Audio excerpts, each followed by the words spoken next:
ನಮಸ್ತೆ ಸ್ನೇಹಿತರೆ, ಇಂದಿನ ವಿಡಿಯೋದಲ್ಲಿ ನಾವು ಸಕ್ಕರೆ ಕಾಯಿಲೆ ಅಥವಾ ಈ ಡಯಾಬಿಟಿಸ್ನ ಹೇಗೆ ತಡೆಗಟ್ಟಬಹುದು, ಹಾಗಾದರೆ ಮನೆಯಲ್ಲಿ ಏನಾದರೂ ಪರಿಹಾರ ಇದೆಯಾ ಅಂತ ನೋಡೋಣ.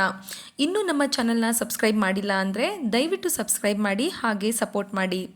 ಬನ್ನಿ ಮೊದಲು ಈ ಡಯಾಬಿಟಿಸ್ ಅಂದರೆ ಏನು ಅಂತ ನೋಡೋಣ.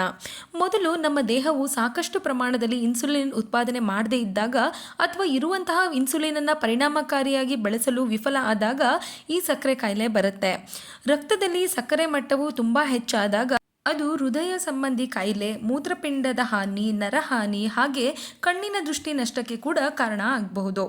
ಇದಷ್ಟೇ ಅಲ್ಲ, ಇನ್ನು ಹಲವಾರು ಗಂಭೀರ ಆರೋಗ್ಯ ಸಮಸ್ಯೆಗಳಿಗೂ ಕೂಡ ಇದು ಕಾರಣ ಆಗಬಹುದು. ಹಾಗಾದರೆ ಈ ಸಕ್ಕರೆ ಕಾಯಿಲೆ ನಮಗೆ ಬರಬಾರ್ದು ಅಂದರೆ ಏನಾದರೂ ಮಾಡಬೇಕಲ್ವಾ? ಹಾಗಾದರೆ ಏನಾದರೂ ಪರಿಹಾರ ಇದೆಯಾ ಅಂದರೆ ಖಂಡಿತವಾಗ್ಲೂ ಇದೆ. ಹಾಗಾದರೆ ನೋಡೋಣ ಬನ್ನಿ.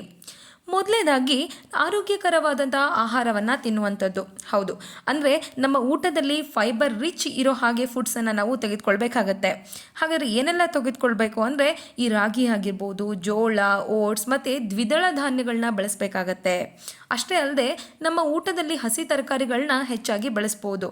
ಹಾಗೆಯೇ ಈ ಕಾಫಿ, ಟೀನ ಅವಾಯ್ಡ್ ಮಾಡಿ ಅದರ ಬದಲಿಗೆ ಗ್ರೀನ್ ಟೀ ಆಗಿರ್ಬೋದು ಅಥವಾ ದಾಲ್ಚಿನ್ನಿಯನ್ನು ಹಾಕಿದ ಟೀಯನ್ನು ಕುಡಿಬಹುದು. ಇದೆಲ್ಲ ಮಾಡೋದ್ರಿಂದ ಸಕ್ಕರೆ ಕಾಯಿಲೆಯನ್ನು ತಡಿಬಹುದು.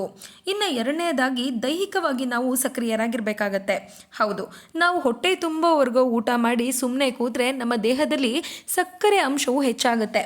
ಬದಲಿಗೆ ನಾವು ನಮ್ಮ ಪ್ರತಿನಿತ್ಯ ಮಾಡುವಂತಹ ಚಟುವಟಿಕೆ ಆಗಿರ್ಬೋದು ಅಥವಾ ಕೆಲವೊಂದಿಷ್ಟು ವ್ಯಾಯಾಮಗಳನ್ನ ನಾವು ಪ್ರತಿನಿತ್ಯ ಕೇವಲ 30 ನಿಮಿಷ ಮಾಡಬೇಕಾಗತ್ತೆ. ಹಾಗಂತ ಹೆವಿ ಆಗಿರೋ ವ್ಯಾಯಾಮ ಮಾಡಿ ಅಂತಲ್ಲ. ಈಗ ವಾಕ್ ಮಾಡೋದಾಗಿರ್ಬೋದು, ಯೋಗ ಮಾಡೋದಾಗಿರ್ಬೋದು, ಜಾಗಿಂಗ್ ಆಗಿರ್ಬೋದು ಅಥವಾ ಈ ಸೈಕಲನ್ನು ಓಡಿಸೋದಾಗಿರ್ಬೋದು, ಇದೆಲ್ಲ ಮಾಡೋದ್ರಿಂದ ನಾವು ಸಕ್ಕರೆ ಕಾಯಿಲೆಯನ್ನು ದೂರ ಇಡ್ಬೋದು. ಇನ್ನು ಮೂರನೇದಾಗಿ ನಮ್ಮ ಒತ್ತಡವನ್ನು ಕಡಿಮೆ ಮಾಡುವಂಥದ್ದು.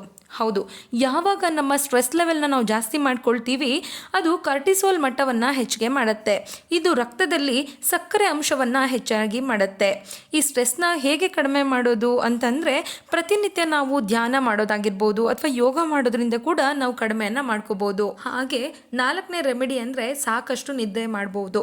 ಹೌದು, ಸ್ವಲ್ಪ ಆಶ್ಚರ್ಯ ಅನಿಸಿದ್ರು ಅದು ನಿಜ.